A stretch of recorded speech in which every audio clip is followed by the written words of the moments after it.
Bienvenue sur les vidéos Solcarnus. Aujourd'hui, nous allons vous parler d'une mallette d'association.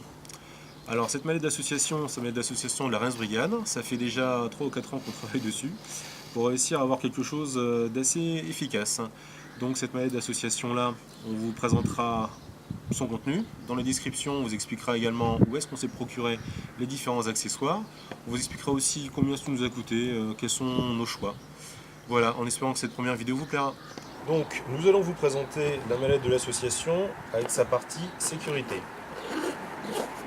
Qu'est-ce qu'on trouve dedans? On commence par trouver vraiment la base de base, c'est le kit de soins. Alors attention, c'est vraiment un kit de soins pour la bobologie. Si vous avez un joueur qui s'écorche, si vous avez un joueur qui a vraiment des petits problèmes, petites coupures, des pansements, voilà. Ce que vous trouvez de la gaze, vous trouvez du sparadrap, vous trouvez des compresses hydroalcooliques, des cotons-tiges, une paire de ciseaux, c'est vraiment la base, la bobologie. Ensuite, ce que l'on a rajouté à tout ça, c'est un spray pour une bombe à froid, comme on appelle globalement, une bombe à froid pour tout ce qui est foulure ou autre. On a ajouté également un spray antiseptique, toujours pareil pour la bobologie. Ça, c'est vraiment la base. Ce que vous pouvez rajouter dans éventuellement la mallette, la voiture du président, c'est une deuxième trousse de secours, au cas où la première est un petit peu trop consommée, une rubalise et aussi une civière que l'on a trouvé sur internet. On a dû payer ça une quarantaine d'euros. C'est vraiment une civière sommaire, mais au cas où, pour de la bobologie encore, on n'avait pas déplacé quelqu'un qui s'est tombé et qui s'est vraiment fait mal. Vraiment pour des chevilles, des choses comme ça peut toujours être pratique. Ensuite, ce que l'on trouve dans la mallette de l'association, on trouve un chasuble jaune, très important pour pouvoir se faire identifier. Lorsque vous avez un gros problème, que vous devez appeler les pompiers ou autres pour qu'on puisse vous trouver facilement, le chasuble. Encore de la rubalise, pour pouvoir identifier des zones dangereuses, pour pouvoir délimiter un accident, pour que personne ne se promène tout autour. Ensuite, ce que l'on trouve dans la mallette, c'est de la paracorde et des rise-dents. Toujours utile pour pouvoir tendre une bâche, pour pouvoir faire un petit abri sommaire en cas de forte pluie. Ce qu'on trouve également, bon, des petites choses qu'on a rajoutées, c'est une paire de lunettes de sécurité. Très important pour un joueur qui casse les siennes, qui simplement les a oubliées.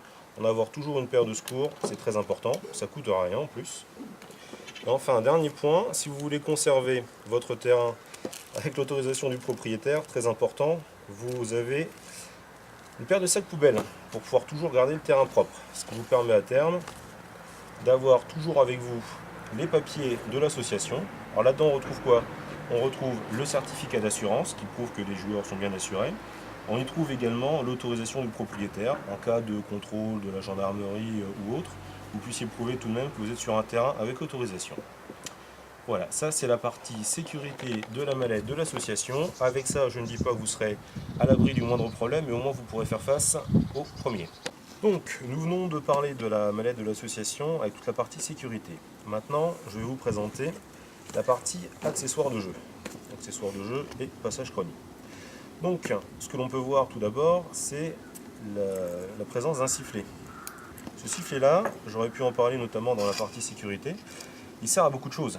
Il sert aux entames de partie, il sert aux fins de partie, évidemment, et il sert surtout en cas d'accident ou en cas de promeneur de pouvoir prévenir les joueurs. Chez nous, on a un code de sifflet très simple que tous les joueurs connaissent. Un coup de sifflet long, début de partie, deux coups de sifflet court, un coup de sifflet long, fin de partie. Et en cas de promeneur, d'accident ou autre, ce sont des petits coups de sifflet répétitifs.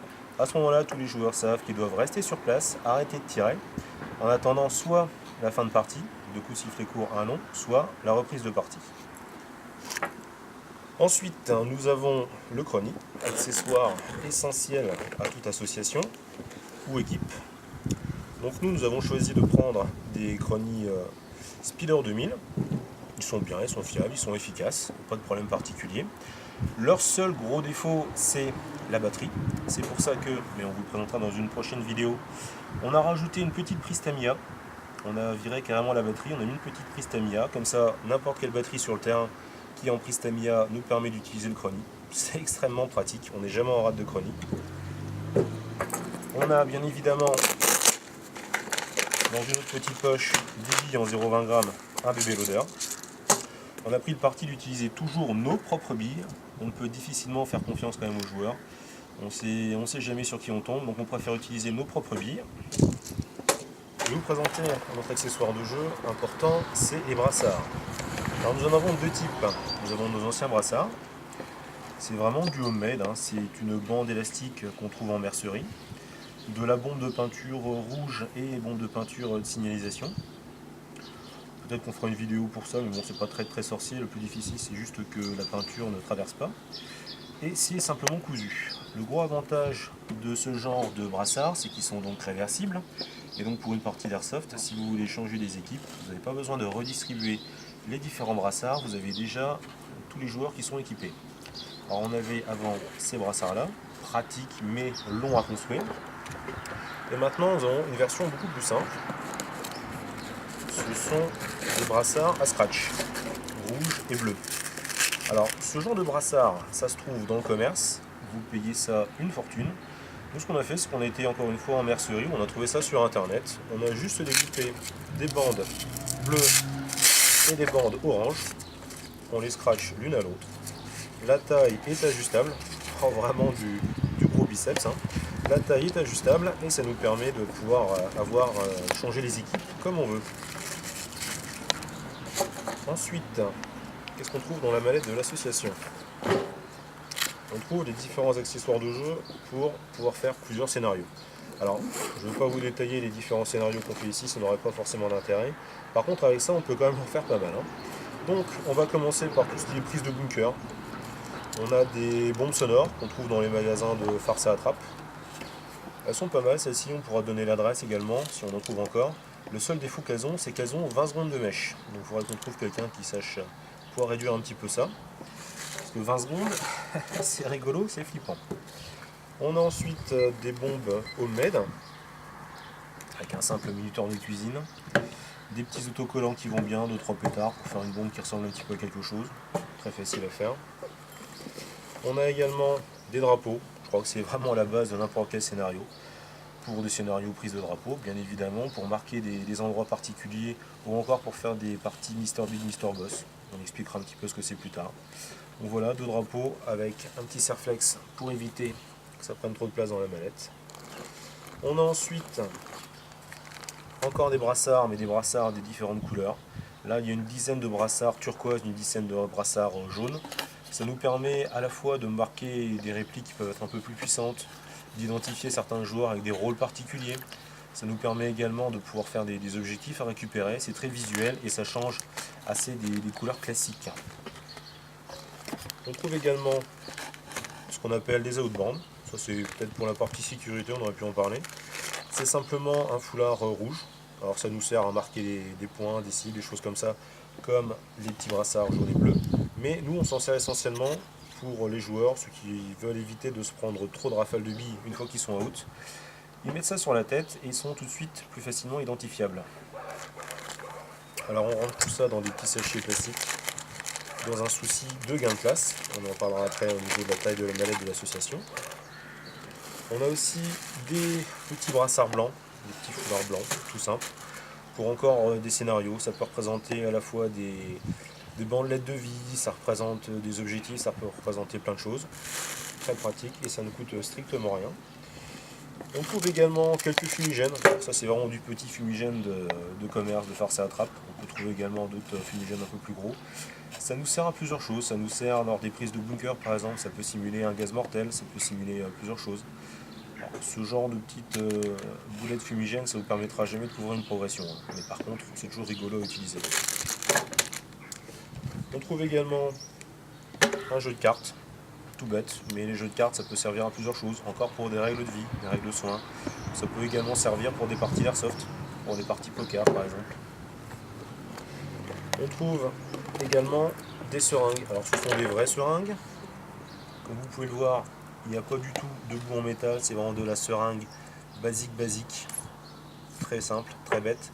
Ça sert à plusieurs choses, ça peut simuler de la drogue pour certains scénarios, hein, on va en dire tout de suite, et ça peut aussi servir et surtout pour des besaces de soins, des trousses de soins. Ça donne un petit côté un petit peu plus réaliste. Ça coûte encore une fois rien du tout. C'est toujours sympa de jouer avec. Et enfin, ce que l'on trouve dans la mallette de l'association, c'est un petit chronomètre. Ça sert à plusieurs choses. Ça sert pour notamment la prise d'un point en particulier, si vous mettez une limite à 30 minutes. Ça sert à pouvoir identifier régulièrement le temps, comme cette petite minuterie cuisine, toute simple. Voilà ce qu'on trouve dans la mallette pour les accessoires de jeu. Alors nous, on a rajouté également les différents badges de l'association, ceux de l'année dernière, ceux de cette année. Ça nous permet surtout de pouvoir faire la surprise aux différents postulants. Une fois qu'ils sont acceptés au sein de l'association, ils reçoivent leur badge directement sur le terrain. Voilà la mallette de l'association pour sa partie jeu. Donc voilà, on vient de vous présenter la mallette de notre association avec sa partie sécurité, sa partie accessoires de jeu. Alors il faut savoir quelques petites précisions.